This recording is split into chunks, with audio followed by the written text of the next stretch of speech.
This is an iPhone 15 rear camera replacement, and if you want to learn how to take out the back, click on this video right here. Otherwise, listen to this video sponsor. This video sponsor, Drive Savers, and this is a hard drive. It is definitely broken and it needs a data recovery. Along with this phone was unrepairable and has something board level wrong with it, and Drive Savers is definitely the place you want to send your repairs that you fail to repair and you need to do a data recovery. Use my reference code to get a free estimate today and see if they can get the data. I'll leave details in my description below. Back to the repair, we'll use our Y000 screwdriver, remove the bracket, which are these two screws, and we'll remove the bracket because we'll want to have room for the cables in case they snag on them when we're putting them back in. You'll use our blue connector, our blue spudger, which is a plastic spudger, and we will disconnect these three connectors right here. And in the video, I disconnect these two, but eventually noticed that I needed to disconnect all three. So just note that you need to disconnect all three connectors. We'll use our PH000 screwdriver, remove the three screws holding down the rear camera.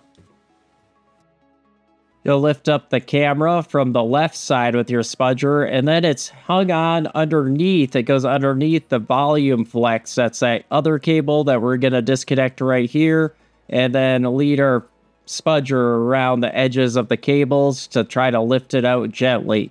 And if the camera's already broken, I mean, you don't have to be that gentle, but since the camera isn't actually broken, and I'm just doing the back camera replacement to test it to see what happens when you do a back camera replacement, if it works even, and just to know how to do the repair. So we'll take out the camera just like so, and use your spudger to push the cables out of the way, and then you'll slide this down the connector.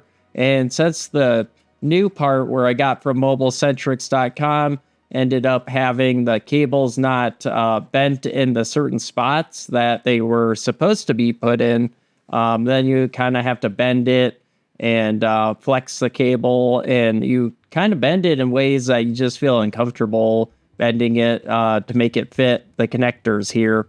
And to connect it on, it's quite difficult and pretty finicky.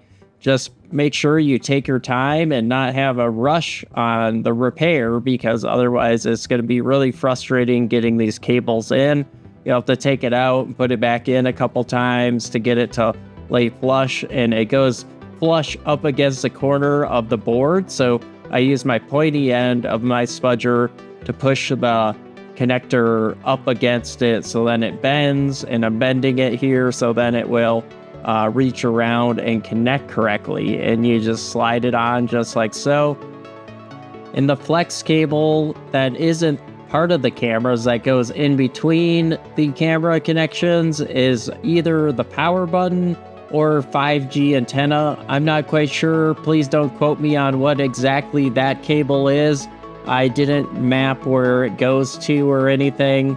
But I did do the rear camera replacement successfully, and we bend the cables up and just bend it, and I kind of bent it more than I wanted to, and it ended up allowing it to connect on and sit down flush with the connector, and you really just feel it connect when you connect it with your finger.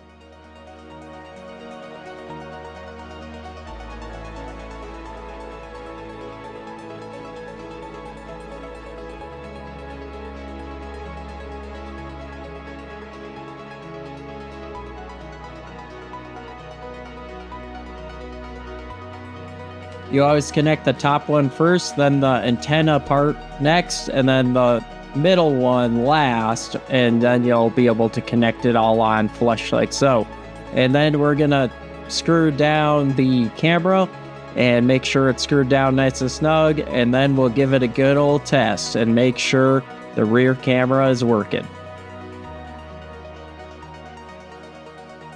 Now we can connect the battery, and we don't need to connect the back glass until after we've tested the rear camera to make sure that it's working. Since the part is an OEM, when you do this restart and finish repair, it will still say a camera error, but the camera still works and everything, even though there's an error there. and it will say camera air.